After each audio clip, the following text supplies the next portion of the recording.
early inscriptions of this dynasty refer to their rulers as belonging to the Bauma family, Bahumanvaya, Bauma Kula, whereas the later ones refer to their rulers as Kara rulers, probably because the names of the kings ended in Kara, and that you can see on my next slide. I'm trying the pointer, so Shubhakara, Shivakara, etc. So probably for that reason, the whole dynasty was called like that. I have to confess here that I owe a lot of insights and knowledge about the material from several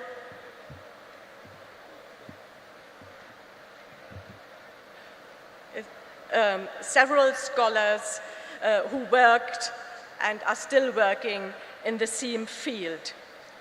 And I have given some of them. I would like to begin with Binayak Mishra's 1934 monograph, Orissa under the Bauma Kings. I've also learned, of course, a lot from Professor Snigdha Tripathi's inscriptions of the Baumakaras, published in 2000.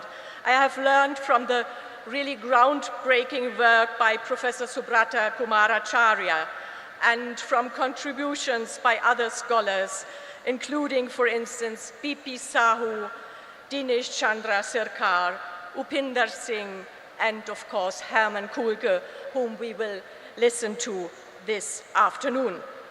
The medieval Baumakara dynasty ruled in Orissa probably from the 8th to the 10th century. My personal interest in the Baumakaras and their inscriptions goes back to the time when I investigated many years ago for my PhD thesis grants of villages, land, and money in favor of Buddhist monasteries in northern India. The original time frame of my dissertation was the 5th to 8th century, but I then had to expand the chronological range to the 9th century, inter alia, to be able to include the relevant Baumakara evidence. I will come back to the dating issue, the dating of this dynasty later. As my research focus was Buddhism at that time, I was particularly interested in the early Baumakara kings, as up to Shubhakara III, and we will have a look on this pedigree chart again. So up to Shubhakara III, whom you find here, the Baumakaras, then still called Baumas only, were described as Buddhists. They were described as Paramasaugata, Paramatathagata, Paramupasaka, Sri Sugatashraya. Another reason for my interest in the Baumakara inscriptions was that at least two of them, of those which we know today, record grants in favor of Buddhist beneficiaries. In this regard, the Baumakara material also provides striking evidence and striking examples for another phenomenon, which I have discussed in an article with the title, and you see it on the slide, Religious Patronage and Political Power, the Ambivalent Character of Royal Donations in Sanskrit Epigraphy, published 2011 in the Kolkata University Journal of Ancient Indian History, issue 27. This phenomenon could perhaps be described with the following words: the personal religious confession of a medieval Indian ruler to be a Shaiva, a Vaishnava, a Buddhist, or something else, often contrasted remarkably with the actual patronage patterns attested for this dignitary in official records. The Baumakara kings were very much in accord with this general trend. The two Baumakara endowments in favor of Buddhist beneficiaries, which I have just mentioned, were not commissioned by a Buddhist ruler, but by a king who had himself presented as a Shaiva, Paramamaheshwara. And vice versa, according to the extant evidence, the Baumakara kings who considered themselves to be Buddhist lay followers, seem to have bestowed villages and land rather on individual Brahmins or larger groups of Brahmins than on Buddhist monasteries. One such Baumakara example was instrumental for another article of mine, which I wrote on Arlo Griffiths' suggestion, and which was published in our jointly edited 2007 volume on the Atharva Veda and its Paipalada Shaka. The title of my contribution being, as you can see on the slides, Epigraphical Evidence for the History of Atharva Vedic Brahmins. Baumakara king Shubhakara Deva I, who called himself Paramasaugata, a Buddhist, endowed 200 Brahmins, I will come back to this figure later, of a community of experts of the 4 Vedas, belonging to different unspecified gotras and to different later specified Vedic branches of learning, Nana Gotra Charana, Chaturvidya Brahmana. And they received 2 villages. R.D. Banerjee, the first editor of the relevant inscription, he published it in Epigraphia Indica 15, probably by mistake, speaks of only 100 Brahmins named in detail. Snigdha Tripathi in 2000 counts 204 Brahmins, apparently exactly 51 of each group. In fact, I believe that the names of only 202, but still a large and impressive number of Brahmins are recorded. Regarding its Vedic affiliation, the group's composition seems to have been equally balanced. It almost ideally consisted of 51 Rigvedins, 51 Samavedins, 51 Atharva Vedins, and, if you want, only 49 Yajurvedins. The time has come now to say something about the corpus of Baumakara inscriptions as such. Most of the epigraphs which can be directly related to the Baumakara dynasty are inscribed on copper plates. Inscriptions engraved on one or more copper plates are a pan-Indian phenomenon and an epigraphic category which was very specific for pre-modern India.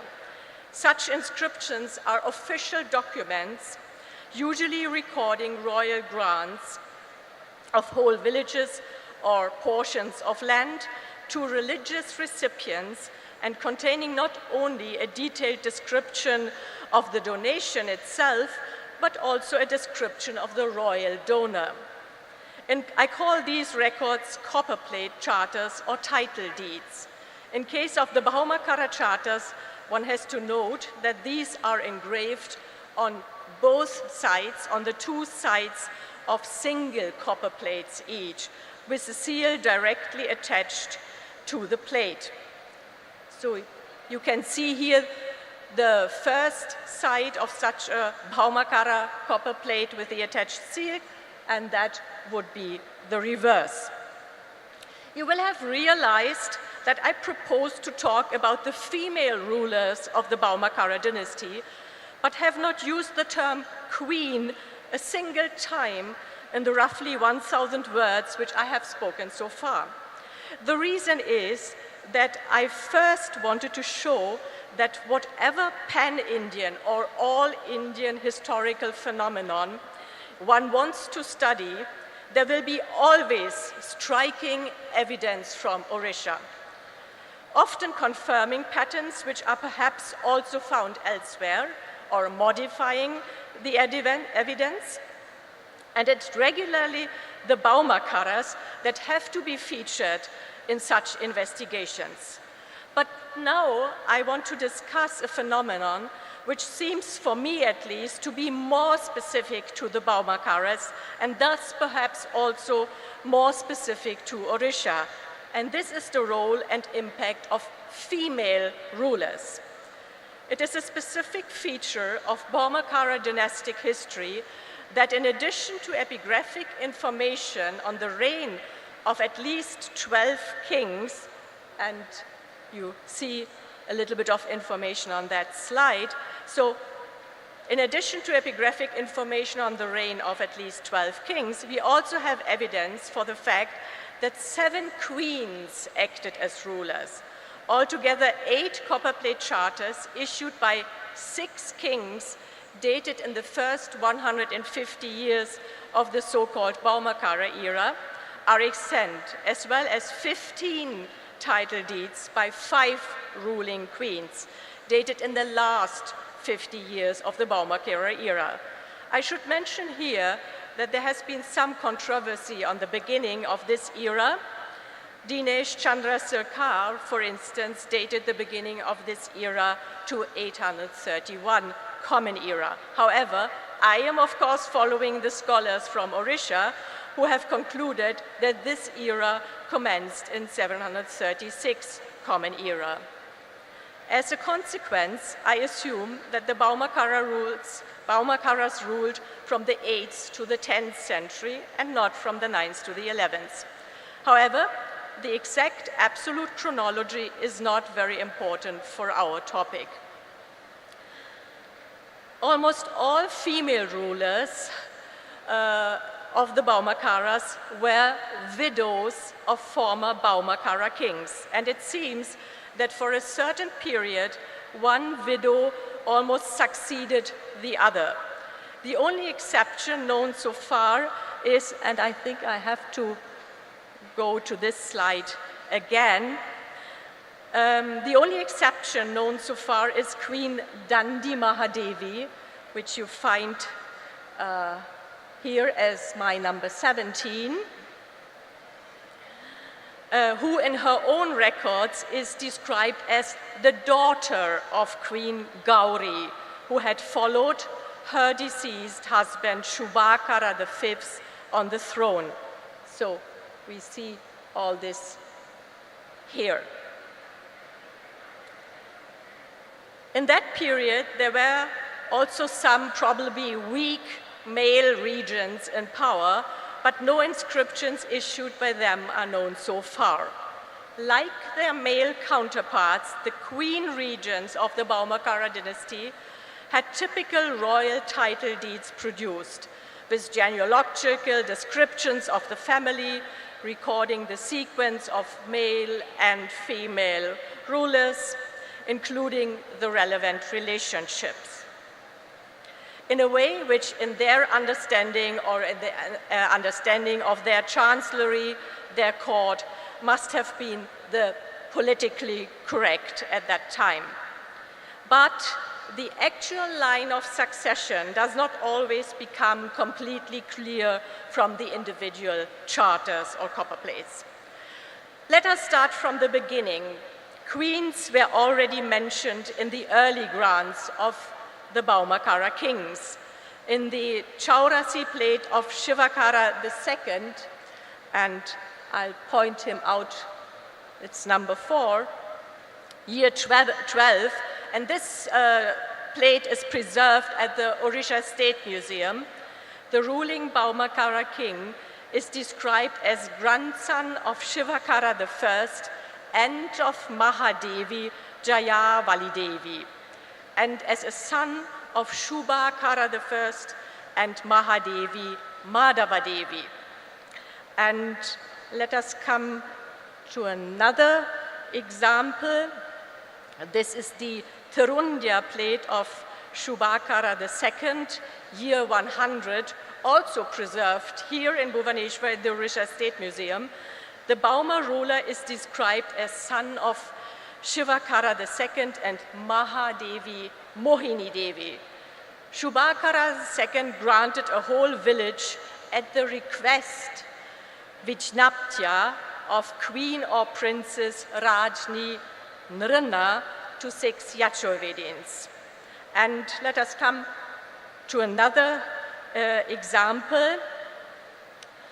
In the Hindol and Darakota plates of Shubhakara III, year 103, and here you always find the ruler and then the years given in the copper plate charters, and in brackets I have put the number of copper plates we know as of now to have been issued from these rulers. So in 2 of the plates, they are preserved now, one in the Odisha State Museum and one in the Baripada Museum, also in Odisha.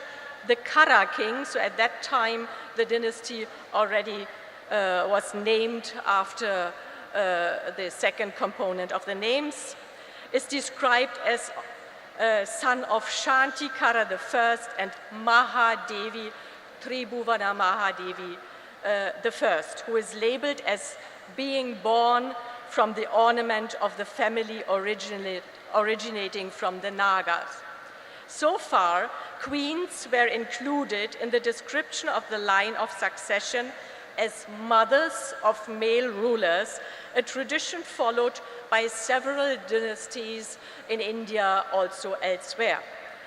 But this Tribhuvana Mahadevi I, the wife, or rather widow, of the deceased king Shantikara I, was the first queen who herself ascended the Baumakara throne.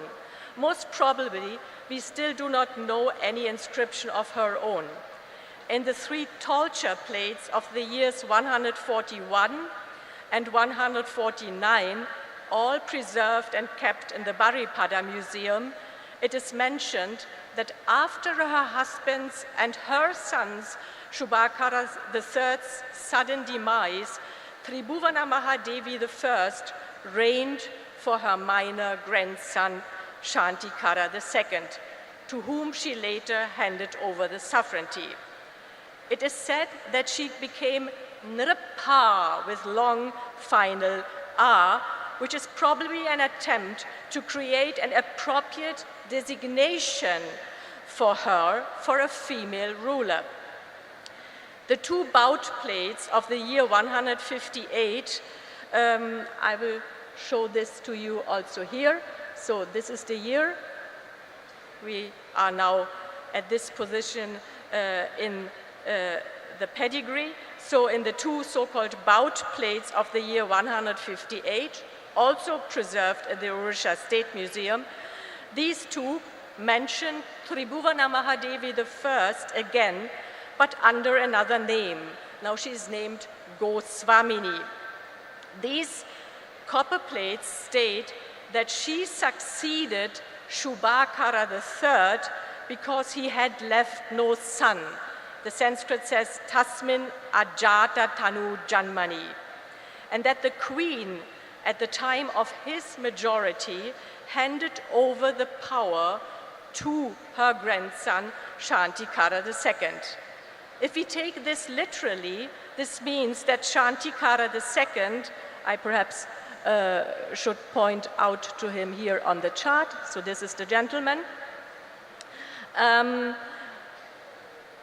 could not have been the son of Shubhakara III, but must have been a grandson from another son or perhaps even a daughter of Goswamini or Tribhuvana Mahadevi I.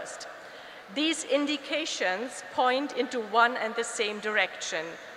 Queens stepped in as rulers in case of actual or potential succession disputes or at least crisis.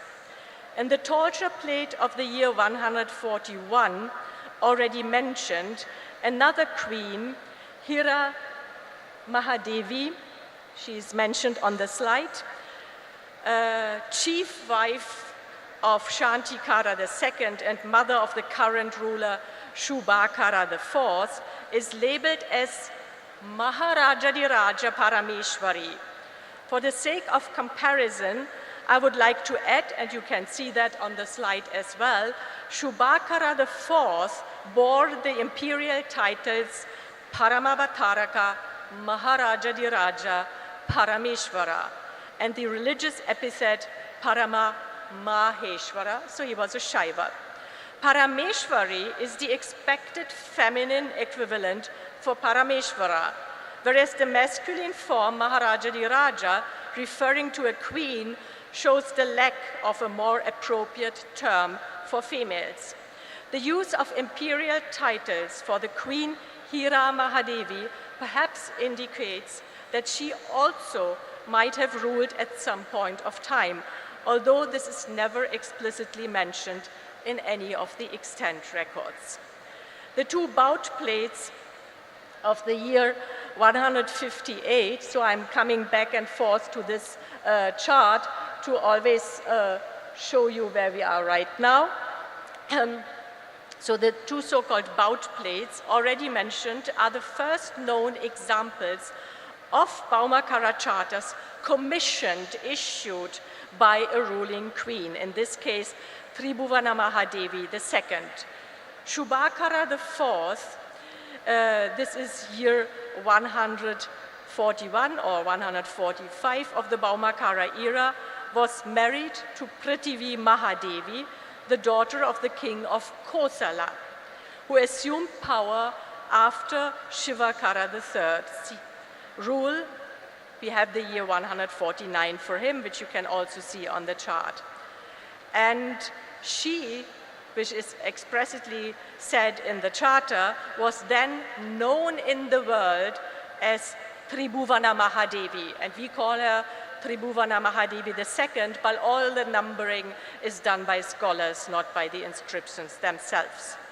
The official explanation for her regency, given in her own two records of the year 158, and you can easily find the ladies because the ladies are all in red on that chart, is that her husband, Shubhakara IV, as well as his younger brother, Shivakara III, both passed away without leaving any male offspring. This claim is somewhat doubtful with regard to her brother-in-law, as the reigns of two sons of Shivakara III are referred to in later charters. In this regard, she apparently followed legitimation strategies practiced by male rulers, as well as the subduing of competitors and the wiping out of rivalries. Tribhuvana Mahadevi II and all later female rulers used the imperial titles Paramabhatarika and Maharajadhiraja Parameshwari, the latter two always combined as Dvandva compound, and they also used a copperplate seal with the possible coronation name, at least this is how I interpret this name, Tribhuvana Mahadevi. And here you can see one specimen seal. According to the testimony of two copper plates of the year 160, we come back to our chart, and 64, these title deeds were issued by another queen named Tribhuvana Mahadevi Goswamini, whose identity is not yet clear. Perhaps she was a Tribhuvana Mahadevi III. She is described as the daughter of Raja Maladeva of the southern region, and as the wife, or rather the widow, of King Lalitahara, who might perhaps be identical with Shivakara III. This interpretation would actually mean, as said, that one widow succeeded the other widow. It is said that this Tribhuvana Mahadevi had acquired the throne by right of succession, and that she delighted the people by light taxation, characteristics which otherwise are also attested for male rulers. Shubhakara V was succeeded by Gauri Mahadevi, and you find her also on the chart as number 16. After her, for the first time, not a widow ascended the throne, but Dandi Mahadevi, the daughter, perhaps unmarried daughter, but one doesn't know, of Gauri Mahadevi. 8 copperplate charters, and that is a large number in this corpus, of Dandi Mahadevi are preserved. One of them recently found, giving her name surprisingly not as Dandi Mahadevi, but as Queen Tribhuvana Mahadevi, and according to our calculation, this would be Tribhuvana Mahadevi IV. And this is the plate, which you have already seen, and that is the reverse of the same plate. And The seal which you had seen before is also from that plate. The last female rulers of the Baumakara dynasty were, and we go back to our chart, and this is in the lower portion here, were Vakula Mahadevi, the stepmother of Dandi Mahadevi and second widow of Shubhakara V, as well as Dharma Mahadevi, the widow of King Shantikara III. As I said, all this looks like a regional tradition of widow succession.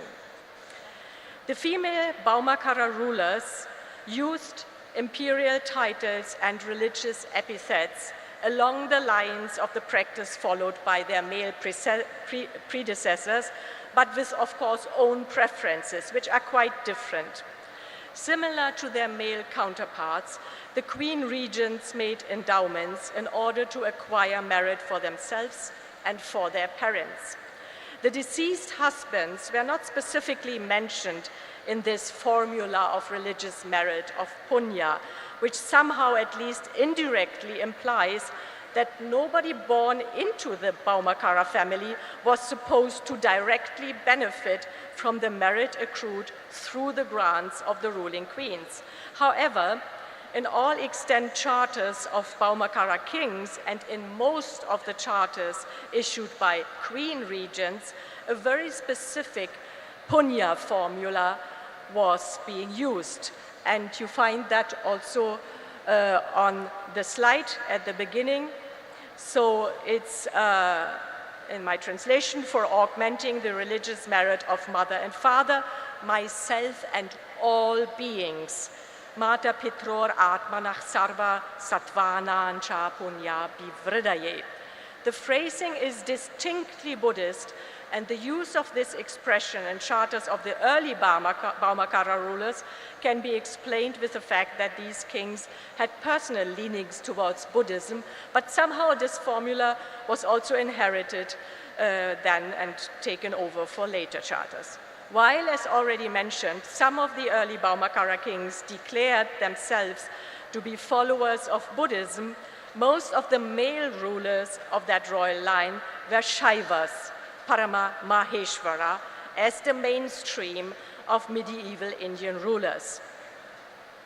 In contrast, the ruling queens were labeled either Parama Vaishnavi or Parama Maheshwari. The queens Tribhuvana Mahadevi II and Tribhuvana Mahadevi III were Parama Vaishnavi. The queens Dandi Mahadevi, Vakula Mahadevi, and Dharma Mahadevi were labeled Parama Maheshwari. Especially the Vaishnava influence might have been due to the fact that these queens originated from non-Baumakara dynasties. But there is also another interesting aspect in it. In several regions of India, it was particularly the women of royal families who fostered Buddhism and also Jainism. In case of the Baumakara dynasty, it seems to have been rather the opposite. Despite the diverse religious affiliations of the Baumakaras, their royal seal bore the Shaiva emblem of a couchant bull with the symbols for sun and moon throughout the whole rule of the dynasty. Only the seal legend was regularly updated as it was giving the name of the current ruler. Most Baumakara charters record endowments of whole villages as text benefices, usually in the form of one village per title deed, sometimes with another hamlet attached to the main grant. The patronage patterns were the same among Baumakara kings and ruling queens, with a strong preference, like in many other parts of the subcontinent, for Vedic Brahmins. What I wanted to show with all these details is the following. There are, of course, isolated examples of queens stepping in as a kind of placeholders for their sons or other potential minor crown princes. The most striking case probably being that of Prabhavati Gupta, the Gupta princess and Vakataka queen from other regions of India. However, such a sequence of ruling queens as seen in the history of the Baumakara dynasty is, to my knowledge, rarely attested for any other region. And it seems to me to be something very specific for Orisha in that period. And now I come to my concluding remarks. Arlo Griffiths will have told you that in his talk already about our research project Dharma, for which we are inter alia also studying epigraphic material again, including that of the Baumakara dynasty. And in the introduction, the kind introduction of my person, it was also referred to that we are studying material from Orisha as well. Arlo, my colleague Amandine Batelier-Bricou, who is also present here today, and I have photographed and measured Baumakara and Soma-Wansheng copper plates in the Orisha State Museum last year, and we want to continue this research this year, also in other institutions here in Orisha, where such treasures from Orisha's past are being kept. I want to conclude in thanking three ladies who were very supportive to our endeavors. This is, first of all, Dr. Nivedita Mohanty, who is present here as well and was kindly attending my lectures, has been kindly attending my lecture. The second lady is Dr. Bhagyalipi Malla, Superintendent of the Orisha State Museum. And the third is Dr. Bharati Pal, the curator. Because I have to say, after all my experience, and you have heard that I have worked also on other regions of India, the experience here in Orisha is outstanding, and especially in Bhubaneswar, we got so much support which we hardly found anywhere else. And I believe this is also because of the support of these females. There are, of course, also male supporters like Dr. Umakant Mishra and many others, Subrata Acharya, but I want to thank especially the ladies because that was the topic of today. Thank you very much.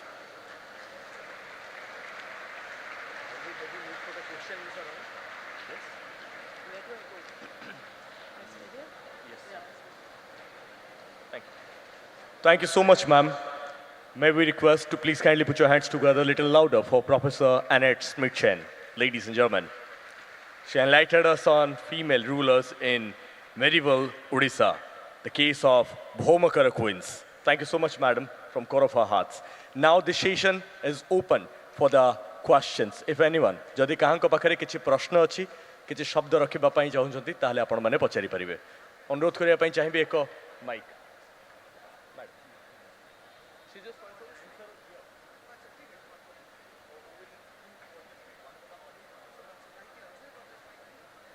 ମୁଁ ଅନୁରୋଧ କରିବା ପାଇଁ ଚାହିଁବି ଦୁଇଟି cordless ଗୋଟେ ଷ୍ଟେଜ୍କୁ ଆମେ ଦେବା ଆଉ ଗୋଟେ ଅଡିଏନ୍ସ ନିଶ୍ଚିତ ଭାବରେ ସାର୍।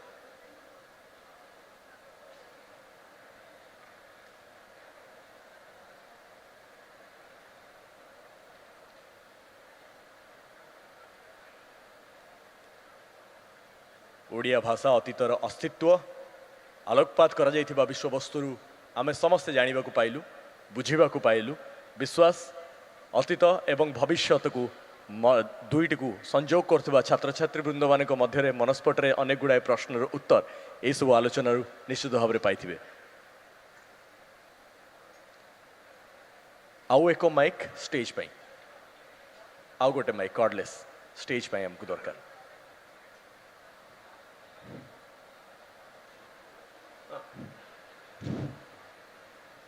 ଯାହା ହଉ ଆମର ଏଇ ପ୍ରଥମ ବିଶ୍ୱ ଓଡ଼ିଆ ଭାଷା ସମ୍ମିଳନୀ 2024 ମାନ୍ୟବର ମୁଖ୍ୟମନ୍ତ୍ରୀ ମହୋଦୟ ଶ୍ରୀଯୁକ୍ତ ବିଜୟ ପଟ୍ଟନାୟକ ଏବଂ 5T ସଚିବ ଶ୍ରୀଯୁକ୍ତ କାର୍ତ୍ତିକ ପାଣ୍ଡିଆନ ଏବଂ ଜିଲ୍ଲାପାଳ ମହୋଦୟ ନିର୍ଦ୍ଦେଶକ ମହୋଦୟ ସମସ୍ତଙ୍କର ଆମର ଓଡ଼ିଆ ପ୍ରେମୀ ସମସ୍ତ ସଜ୍ଜନ ମଣ୍ଡଳୀ ବିଦୁଷୀ ଏବଂ ବିଦ୍ୱାନ ମାନଙ୍କ ଦ୍ୱାରା ଆୟୋଜିତ ଯେଉଁ ହେଇଅଛି ଏଇଟା ଆମର ଓଡ଼ିଶା ପାଇଁ ସୌଭାଗ୍ୟ। ଆମର ଓଡ଼ିଶା ସାରା ବିଶ୍ୱରେ ପ୍ରସିଦ୍ଧ ଥିଲା, ଅଛି, ରହିବ। ସେଇଭଳିଆ ଭାରତ ମାତା, ସେଇଭଳିଆ सारा विश्व रे गुरु होइकरी थिला गुरु होइकरी अछि गुरु होइकरी रहइबो महोदय, क्षमा किए चाहेबु। काटि पारिबे नै महोदय, एवं महोदय, एई क्षमा जो चाहेबु। वर्तमान कविताटी प्राचीन कविताटी मोर मने अछि किंतु तार कवि किए महाशय मु पचारिबी जे जननी जन्मा भूमि एई मोर गाँ सबुठु मधुर लागे मोते तार ना ता छातीरे पाद देई शिखिली मु चाली खेली खेली उड़ाइली केते धूलिवाली धोइली ता प्रजापति छपी छपी जाई फिंगी देली फूल केते रस खाई खाई तार महोदय। बण बुधा बुली खाइली मु कोली बरगछ उहल रे खेलिली मु दोली जमा कली देहे तार जेते कलिया नई नाल बंध पानी कली मु गोलिया महोदय, केबे धन्यवाद हेले देबो से आपनको तो अनेक अनेक मोते धन्यवाद देई एते नाई सुंदर गाली। भाବରେ कविताटी माँ पाठ परी କରିଥିବାରୁ करे मोते ଅନୁରୋଧ जीवन କରିବା ପାଇଁ ଚାହିଁବୁ। संसारी। ଏଇ କବିତାଟିର କବି କିଏ ସେଇଟା ମୁଁ ପଚାରିବାକୁ ଚାହୁଁଛି ମନେ ମୋର ଥିଲା ପ୍ରାଚୀନ କାଳ ମୁଁ ଯେତେବେଳେ ପଢୁଥିଲି ନିଶ୍ଚିତ ଭାବରେ କବିତାର- ସାର୍ ବିଷୟବସ୍ତୁ କିଛି ଆଉ ଅଲଗା ଏଇ ଅଛି କବି କିଏ ଏଇ କଥାଟି ଆଲୋକପାତ କହିବା ପାଇଁ ମୁଁ ଇତିହାସ ଉପରେ ଚାହୁଁଛି। କିଛି ଅଲଗା ଥିଲା ଆର ଦୟାକରି ଏଇ ଅନୁରୋଧ କରିବୁ। କବିତାଟିର କବି କିଏ ଆଜ୍ଞା। କବୟିତ୍ରୀ କିଏ ତାକୁ ପଚାରିବେ। ନିଶ୍ଚିତ ନିଶ୍ଚିତ ଅନେକ ଅନେକ ଧନ୍ୟବାଦ କିନ୍ତୁ ବିଷୟବସ୍ତୁ କିଛି ଅଲଗା ଥିଲା ଧନ୍ୟବାଦ ଦେବା ପାଇଁ ଚାହିଁବୁ ପ୍ରଫେସର ଡକ୍ଟର ଆନେଟ୍ ସ୍ମିଟଚେନଙ୍କର Thank you so much, ma'am, for enlightening us on the topic, on the things we should get to know and we should learn about the history as well. Excuse me, I have a question for a Sir. lecture. May Sir. I? Yes, sir. So, vielen Dank. Dr. Annette, thank you so much. I am Ananta Kumar Giri from the Madras Institute of Development Studies.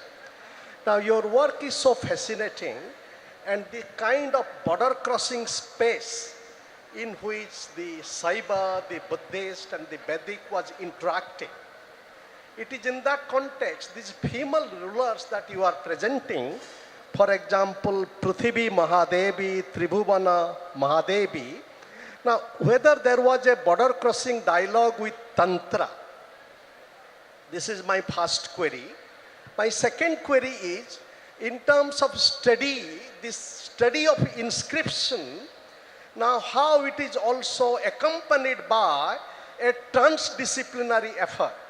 For example, archaeology, inscription studies, history, also philosophy. So my submission is that these female rulers, as rulers, since you really give primacy to the female and the feminine, whether there was any kind of a different way of power, a different kind of rulership compared to male rulers. Thank you so much.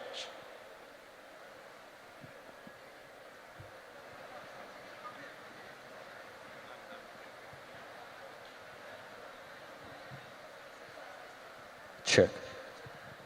Thank you for this question, or for these several questions. Maybe I start with the first part of the second question, as I have understood it. It's highly essential to have an interdisciplinary approach. That is absolutely right.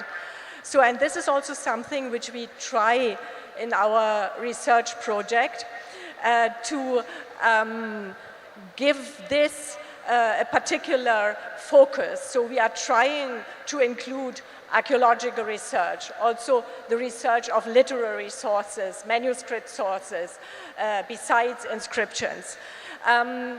We are facing the issue which we are always facing for pre-modern Indian history, that at times we don't have the full range of all the sources. At other times we get contradictory evidence from the different sources, and we have to reconcile or try to reconcile these different sources.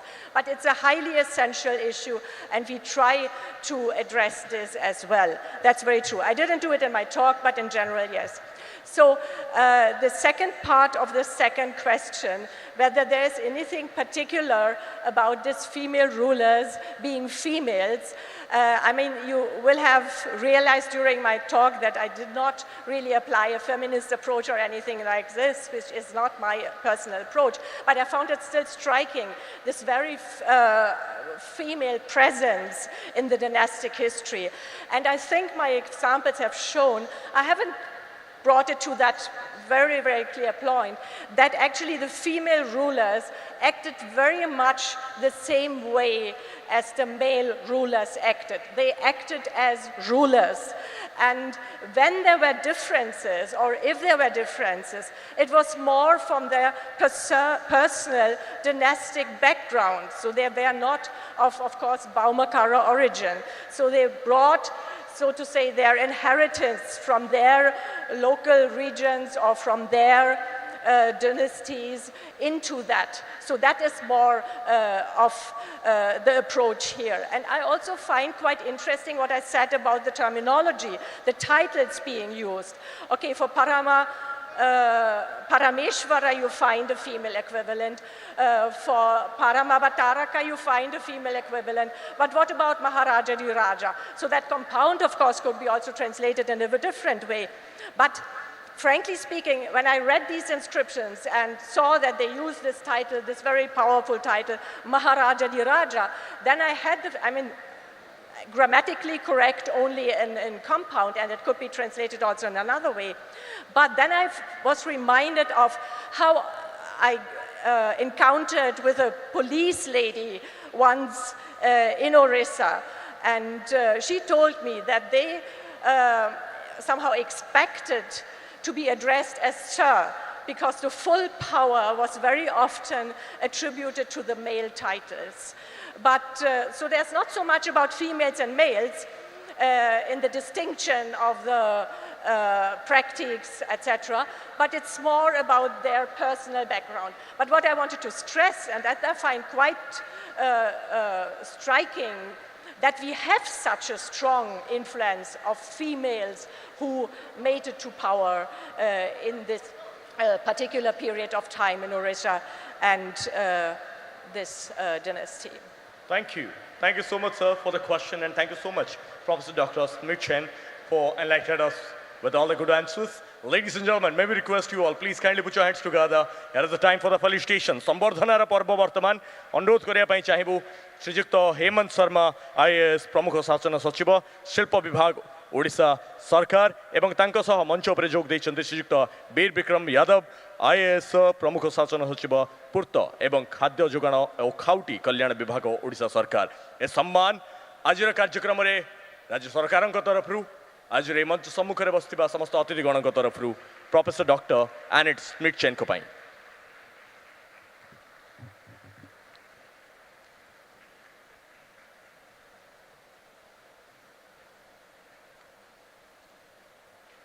अनेक अनेक धन्यवाद।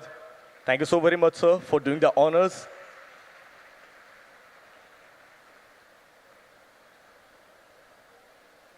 करतालीर प्रकंपनारे आजिर एई कक्ष गुंजरी उठिबा दरकार।